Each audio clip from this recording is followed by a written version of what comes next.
Tatlong rice pa dining. Blockbuster ang pila sa maliit na karinderyang ito sa Project 4 sa Quezon City, ang Morning Sun Eatery. Isang yam po.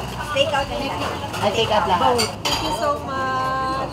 Lahat willing to wait. Matikman lang ang mga ibinibenta ritong mga lutong Ilocano.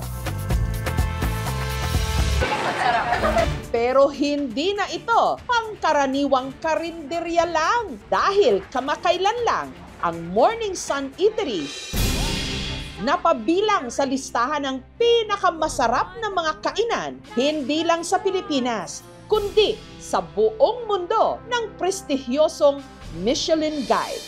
Sa wakas, ang Pilipinas nasa mapa na ng Michelin Guide na siyang nagbibigay ng grado sa mga kainan at restaurant sa buong daigdig. Haliho kayo at tikman natin ang handog ng ilan sa mga kainang kinilala. Sa loob ng mahigit isang siglo, kinikilala ng Michelin Guide sa pamamagitan ng kanilang secret inspectors ang mga namumukod-tanging kainan na kapag napili, ginagawa ng tinatawag na Michelin Stars. Ang ibig sabihin ng 1 star, worth it puntahan yung restaurant mo. Pag nakatanggap ka naman ng 2 stars, worth it balikan ang restaurant mo. Pag nakakuha ka ng 3 stars, ito yung talagang worth it na talagang yun ang pinaka-destinasyon ng isang tao, yung talagang puntahan yung restaurant mo. First year selection of the Michelin Guide in the Philippines. Hanggang nitong nakaraang linggo sa pagtitipon ng ilan sa pinakamahuhusay na chef sa bansa, iginawad sa wakas sa ilang mga kainan sa Pilipinas ang pinakamimithing Michelin Stars. It's a validation na masarap ang Filipino food and magagaling ang mga Filipino chefs. May 25 mga restaurant at kainan din na nabigyan ng tinatawag na Bib Gourmand. Parangal sa mga kainang may exceptional na mapagkain sa abot-kayang halaga. At napabilang nga sa listahang ito ang Morning Sun Eatery. Haba na po ng pila. Good luck sa mga gustong pumunta ho rito ngayon kasi ang daming gustong makatikim nung kanilang signature na Ilocano dishes katulad ng dinakdakan at ng kanilang barbecue. Nay, matagal na ho kayo nakapila? Ilang minutes na po? Ikaw, kuya? First time po. Nag-scroll lang po ako sa TikTok, tapos nakita ko po na Michelin na siya. Tapos nakita ko rin siya sa other vloggers po na nagpunta dito. So gusto ko po siyang matry. Nakakwentuhan ko rin ang proud owner, si Nanay Elizabeth. Taga-Banggar kami, ma'am. Ilocano pala yung may-ari nitong Morning Sun. Nagswerte kayo. Congratulations na. Thank you, ma'am. Sumikat sila kasi binigyan sila ng Bib Gourmand ng Michelin. O, alam niyo ba yun, Nay? Nabigla lang po kami, ma'am, nung naano na kami. Kasi hindi naman ala namin akalain na makukuha. At ang putahing marahil daw nakahuli sa panlasa ng mga Michelin inspector ang kanilang barbecue at dinakdakan ng mga Ilocano. So, ang una, ito, ma'am, ito. yung karne, Yes, ma'am, hiwain natin. sa ano tiiwa yun ang dadakal? Oo, Basit. Doon sa mga nagtataka kung ano to, silot. Primera ng baboy. Anya dati ng small intestines niya. Oo, ma'am. Small oo. intestines. Anong year po kayo nag-start? 1995, ma'am. Nag-start kami kasi Tapos? yung dito sa kanto, kapatid ko po yung titinda dito sa kanto noon. So, nung bibitawan nung humawak na dito sa doon sa kabila, sa Ihawan, sabi niya, ate, kaya mo bang humawak ng kainan? Sabing ganon. Eh, di subukan natin, sabi ko naman, ma'am. Ang recipe para sa dinakdakan ni Nanay Elizabeth, namana pa raw niya sa kanyang ama. Kasi yung tatay ko kasi dati, ma'am, pag may mga, alam mo naman sa probinsya, ma'am, yung pag may mga kasal, siya ang tagaluto kinukuha nila. Ideally, ulo ng baboy kasi konti lang ang taba. Tapos may texture kasi cartilage, yung malambot na Kailangan malambot buto kasi, na ma'am. crispy pag kinagat. Tapos dila, tapos atay. Yun ang mga parte na ginagawang dinakdakan. ilang taon na kayo nang magto-30 years na kayo. Oo, ma'am. Anong sikreto para magtagal? Sipag at tiyaga, ma'am. Tulong-tulong naman kami yung mga anak ko dito. Nakatapos nga sila, ma'am, pero sabi nung panganay ko, dito na lang daw po sila, ma'am. So bukas kayo anong oras na 8, ma'am. 8 a.m. Hanggang 10, ma'am. Wow! Minsan, pag mag-alas 10 na, may tatawag sa amin. Huwag muna kayo magsasara. Mga 6 na sasakyan kami. O di inaantay namin, ma'am. Sayang din yun, di ba? Oo nga. Walang particular na hiwa si nanay kahit sa karne. Yung suka nyo na, sukang Ilocos, sukang puti. Sukang puti, ma'am. Sukang puti na. Ito yung secret ingredient niya, utak ng baboy. Yun lang, mataas po sa kolesterol to. So, hinay-hinay na lang po. Mekos-mekos na. Okay, ayan. 30, ma'am. 30 kilos? Oo, ma'am. 30 kilos na dinakdakan ng ginagawa ni Nanay Beth araw-araw. Ganyan kabenta. Tikman na natin.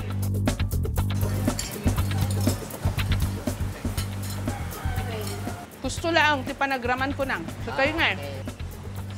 Kasi ako... Hindi, ako okay lang. Okay na na. Kaya yun ang dinada yung customer namin kasi alam nila, ayaw nila ng maalat eh. Oo nga. Merong mga banyaga na pumunta rito. Meron din, ma'am. Pero hindi nyo alam na yun yung mga... Baka yun yung mga judge o yung mga assessor ng Michelin. Hindi naman kasi sila nagpapakilala, ma'am eh. Basta kumain kumain lang. Babayad din sila. Itong adobo, kada kaldereta. Siyempre, hindi ko na pinalagpas na tikman ang iba pang mga luto ni Nanay Beth. Kabilang na ang isa sa mga paboritong almusal ng mga Ilocano, papaitan.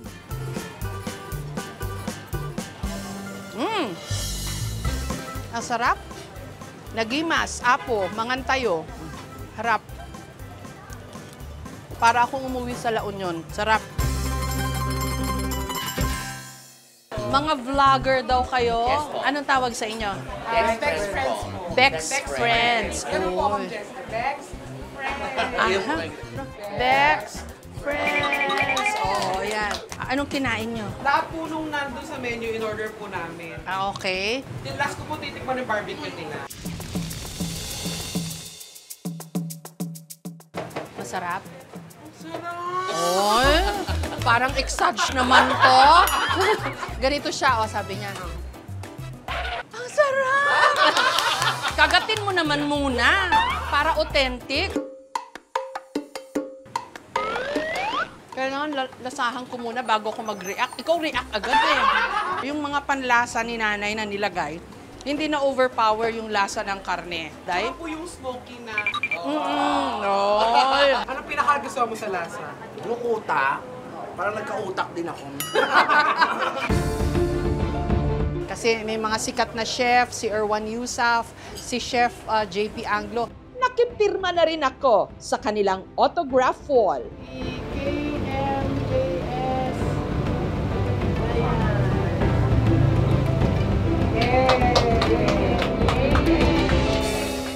Susunod, ito yung Lola Helen Pansiteria. Puntahan natin sila. Sahog muna tayo. Ano specialty nyo? Bihon con lechon. Yan. Oh, marunong si Ma'am Jessica mag-halo talaga. Oo. Parang mama ko na nagluto. Oo. Pwede ko na kayong kompetensyahin. Ayun yan. Natatalo na ako sa ito. Hindi po. Ang Michelin Guide itinatag 1900 ng magkapatid na Edward at Andre Michelin, mga French na nagmeme-ari ng kumpanyang nagbebenta ng gulong. Marketing strategy raw nila ito nung una para dayuhin ang mga kainan. Nang sa gayon, mapupudpod ang gulong ng mga sasakyan para makabenta sila ng mga gulong. Pero sa kalaunan, ang Michelin ang naging standard o gabay ng buong mundo kung saan ba masarap kumain. The Michelin Selected Recognition goes to... Maliban sa Michelin Star at Bib Gourmand, may tinatawag ding Michelin Selected na kumikilala ng quality, consistency at character ng restaurant o kainan. At kabilang sa nakatanggap ng pagkilalang ito, ang pansiteriyang ito sa Barangay Santo Niño sa Marikina City. ang Lola Helen Pansiteria. Hello po! Hi, Ma'am Jessica. Hello. Welcome to Lola Helen. Ay, naku, congratulations po. Congratulations po. Thank you. Kamusta ho ba kayo mula nung nabigyan ng Michelin recognition tong Ay, inyong naku. kainan? Masaya naman, masaya. Kaya lang po, sobrang busy. Dinagsa na ho kayo ng tao. Opo. Palagay niyo ho, bakit kayo nakilala? Sabi nila, masarap daw po yung pansit namin. Naalala niyo po ba na pumunta rito yung mga assessor o yung mga judge ng... Hindi po. Hindi rin namin alam na kasama kami dito. Pasok ho kami. Halika po. Oo. Pasok kayo dito. Sahog muna tayo. Ano specialty niyo? Bihon con lechon. Nag-alcohol na ho ako kanina, ha? Ayan. Carrots. Then po, Okay. dito lechon. Okay. Gano'n ho Lalagyan natin karami? 6 piece. Alam ko nga ho, yung mga pansit na may lechon, masarap eh. Kanino ho pinangalan tong pansiteria niyo? Si Lola Helen po kasi is yung may-ari ng property na to. Ngayon, ang unang umawak, yung kuya ng kapatid ko. Ang Okay. pangalan noon, Nanay Helen. Okay. Tapos nag-turn over sa amin, sa mister ko, ginawa naming Lola Helen. Pag nakakita ka ng mga ganito, very Chinese ho ito eh. Yung malakas yung apoy, Opo, malakas. tapos yung wok talagang wow, mainit. Ganyan talaga yung arrangement ng mga kawali. Kaya lang ginagamit namin nung kusot. Kaya yan, winawalis mo talaga ng walis tingting. Oo. Tapos alam nyo ba, ito hindi nila hinuhugasan. Inugasan lang namin ng tubig. Hindi sabon, hindi tubig bawal lang. sabunin. Kasi parang kasama daw yun dun sa culture, pag-culture ng wok. Ayan na, umuusok na yung wok. Ayan Yun na. ang sikreto. Oh. Ayun. Tapos mabilis, di ba? Opo. Yan. Yehey! Lalagyan natin ng toyo. Yan, Ayun, toyo. Tama ba halo ko, kuya? Tama? Pag mali yung halo mo, hindi masarap. Yan, dalawang sabay. Ayan. I have it in my jeans. O, ilagay na natin tong pansit. Ilagay natin ng sabaw. Ayan. Oh, marunong si Ma'am Jessica mag-halo talaga. Oo. Kailangan takpan kasi para ma-steam. Ayan na. Ilang minutes po tatakpan? 2 minutes lang. 2 minutes. Parang mama ko na nagluto. Oo. Pwede ko na kayong kompetensyahin. Ay, yun yan. Natatalo na ako sa ito. Hindi po. Hindi po. Ayan na.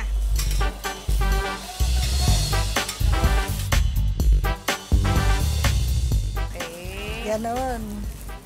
Kailangan maluwag lang yung ginaganong-ganon. ibabaw. Okay, ayun. Ayun. So ito po yung single order. Opo, single order Magkano po. po ito, ma'am? 240. 240 pesos. So all in the family, yung mga kapatid ni Richelle, si Von at saka si Jerbin, nandun sa Kahera. Sila po, hindi po sila familiar sa Michelin.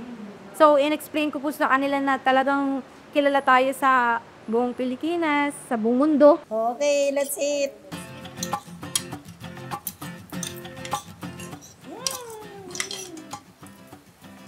Sarap.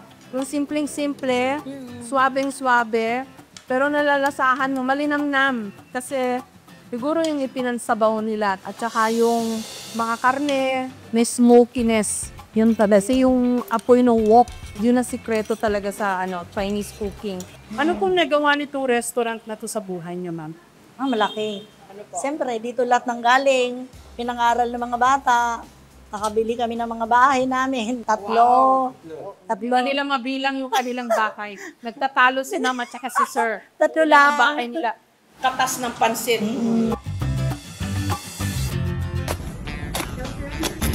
Pasado rin sa Michelin Guide ang putahing ito, lechong biik, na ang tawag, kutsinilyo.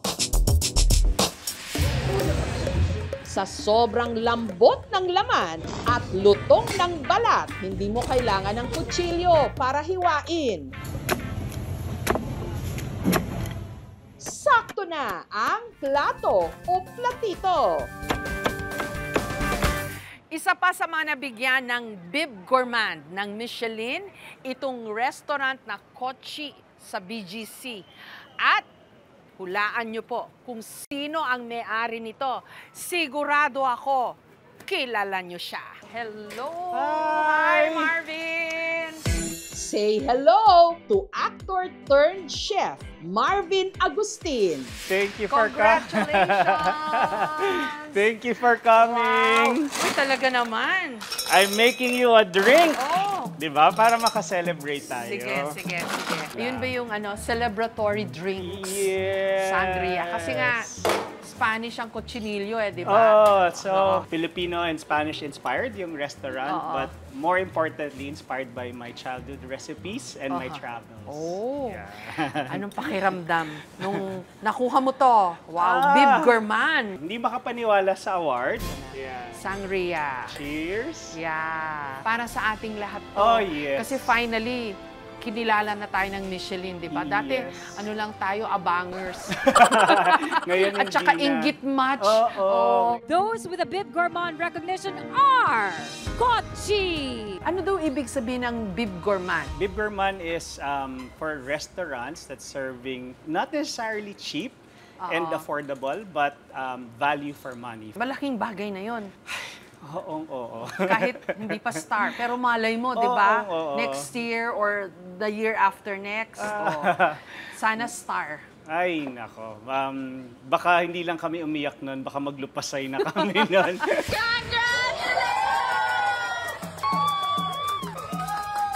Kamusta after nyo manalo? Nag-triple. They're actually celebrating with us. These are parang mga loyal customers namin who's been coming here. Siguro tinitignan nila kung ano yung level ng restaurant na merong Michelin guide kasi this is something very unfamiliar to Filipinos. Miski nga sa akin, honestly, medyo unfamiliar ako dun sa buong process. Up to early this year, wala kang kamuang-muang? Parang kumalat sa industry that they were here late last year. Ah, talaga? They were brought by the DOT because somehow it drives good sales and good traffic to the entire F&B industry. Ang ating adhikain talaga ay magkaroon ng mas marami pang taon na madiskubre pa ang mga iba-ibang lugar at ang iba-ibang kainan dito sa ating bansa. This is where we roast yung mga cochinillo natin. Ito, papakita ko sa iyo. Ito yung ating cochinillo that we've been roasting for almost 3 hours. Wow. So, nagva-vary yung cooking time sa laki ng cochinillo, pero yung laki naman niya, konti-konti lang yung laki. Hello! Ayan, hello, little piglet! Ayan. Okay. Marinated in our 12 herbs and spices for minimum 24 hours. Kwento mo nga, bakit sa lahat ng putahe, ito yung napili mong signature dish? Well, I love lechon. Minsan nagbabiyahe pa ako ng Cebu para lang kumain ng lechon pag ako'y nalulungkot. So during pandemic, I learned how to bake. Yung kaibigan ko na nagsusupply ng malaking ovens, binigyan niya ako ng Gibbs. Ano bang pwede kong gawin? I love pork. So naisip ko suckling pig. So buti isang supplier, tinuruan niya akong mag-butterfly ng biik. Tapos mahilig akong magtimpla ng mga rubs, sa steak, sa ganyan. So dilagay ko yung kung paano ko na-imagine na magiging masarap ang isang cochinillo. Mula nun, parang ang dami nag-i-inquire, pa-order, pwede mo mag-order. Nagustuhan nila. So now, we are in BGC. Pero Marvin, di ba, yung kwento mo is kwento rin ng pagbangon. Kasi alam ko nagkaroon ka ng problema di ba? Yes.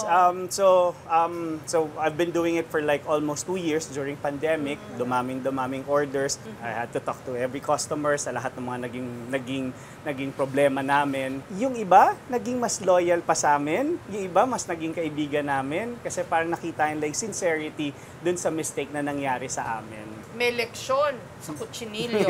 Uy, nag-iintay na siya. Anong gagawin natin? Sige nga, masubukan. Ngayon ako gagamit dito sa banda sa face, ang laging medyo mabuhok. Sorry, cochinillo. Shave ka muna namin.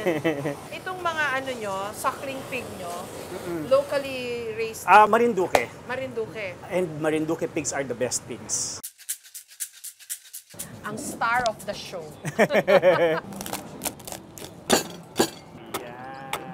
Tapos, we encourage actually our customers na gamitin yung kamay nila. Alam ko ang best part doon sa likod batok. naman. Ang galing mo naman. Napaghahalata. Mahilig sa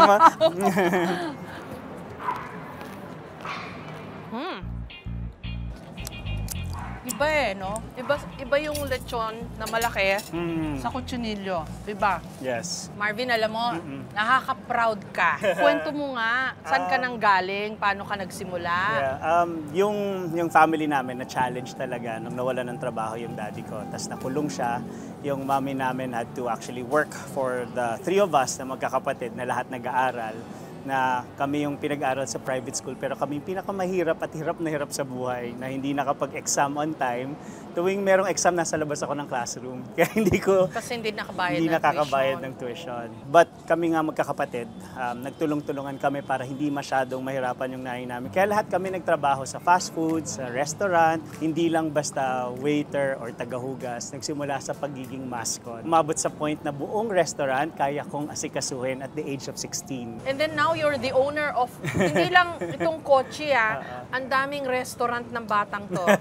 Okay ba to get into the food business? Okay kung mahal mo to, okay kung gusto mo to, dahil isa to sa pinakamahirap na trabaho, isa to sa pinakamahirap na negosyo. Very possessive itong negosyo na to dahil kailangan mo siyang bantayan at asikasuhin araw-araw. At hindi mo kakayanin mag-isa. You would need the entire team. Minsan mukha lang siyang glamorous. Sabi nga namin yung Michelin awarding, baka akala nila pag nakaapa ka ron, okay na. Yan ay total opposite ng trabaho sa loob ng restaurant, lalo na sa loob ng kusina. Kasi blood, sweat, and tears talaga ang aabutin mo. Pag binalikan mo yung buhay mo noon, showbiz, tas napunta ka sa food business, anong naiisip mo? Na yung journey natin hindi tumitigil. Yung mga lessons natin, patuloy na patuloy kang itetest ng buhay, lalo na gusto mong gumaling.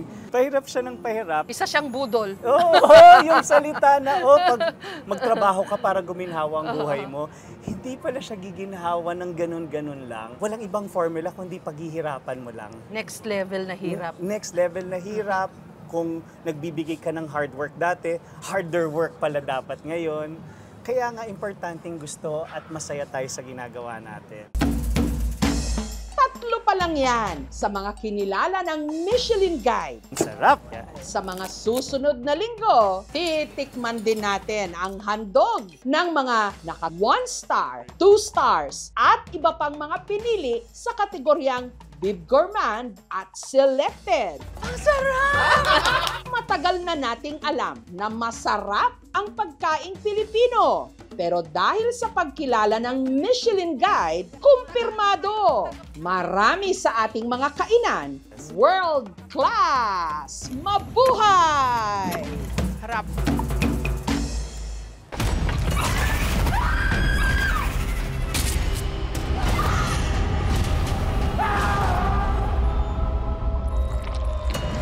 Alangga ko ikaw, Apo. Alangga ko man, Kaula. Ba't ka nagsiman? Maharap ko to eh. Para kay Lola din. Hindi ko na alam, hindi ko naiintindihan kung anong nangyari sa kanya. Makakasiguro kayong gagawin namin ng lahat para sa kanya. Wala ka ba talaga nakita, Abner? Wala ka narinig? May gumagala na berbalang dito sa atin.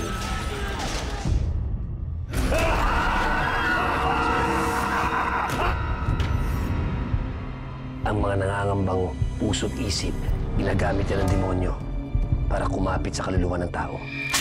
Alam mo kung sino yung dapat mong ipagdasal na hindi mo makita? Si Pochong. Kumakain ng patay, may mata ng pusa, may pakpak ng pamuti, lumalakas kapag kabilugan ng buwan. Mag-iingat ka sa masusunod mo sasabihin. You know about the Pochong? Please refrain from talking about Pochong.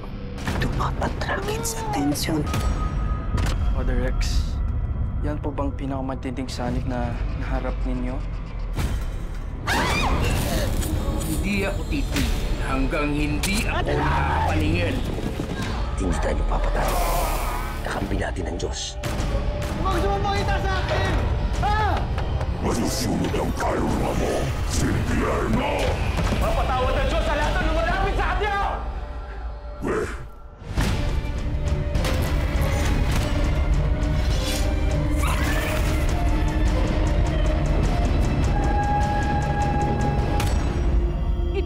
Jessica Soho at ito ang Gabi ng Lagim.